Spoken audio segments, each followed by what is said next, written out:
انبیاء کی جو اصل مشکلات اور مصائب ہیں وہ ظالموں کے خلاف برسر پیکار ہونے میں، اس بات کی طرف توجہ ہے۔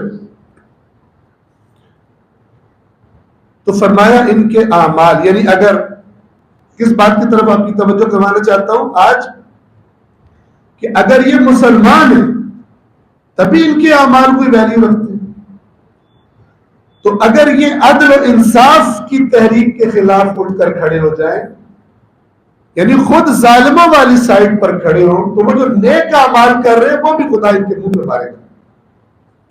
یہ بہت خطرناک ہے، بہت بڑی دھمکی ہے۔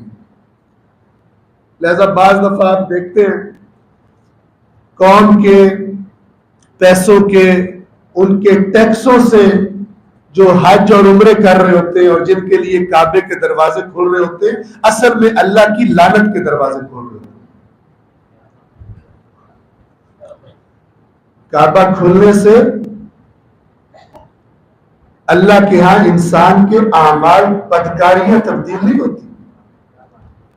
اگر ظالموں کا ساتھی ہے اور ظالم کے نظام میں اپنے فائدے اٹھا رہا ہے اور اسی عوام کی کھال کھینچ کر ان سے ٹیکس لے کر پھر لشکر ساتھ لے کر عمرہ کرنے جا رہا ہے اور حج کرنے جا رہا ہے، سوائے اللہ کی لعنت کے اور کچھ بھی لے کر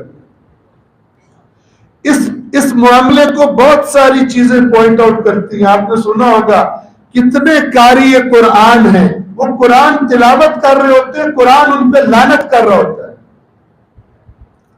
اسی طرح کئی کعبے میں انٹر ہونے والے ایسے ہیں جن پہ کعبہ لعنت کر رہا ہوتا ہے کہ یہ کعبہ جس دین کا مرکز تھا، وہ دین تو تم اپنی زندگی، عملی زندگی میں، اپنی سیاست میں اس کو تو تم ذرہ برابر بھی اہمیت نہیں دیتے، اور پھر ساری خباستیں کر کے سمجھتے ہو کہ چار چکر لگا کے کعبے کو تمہارے اعمال اللہ معاف کر۔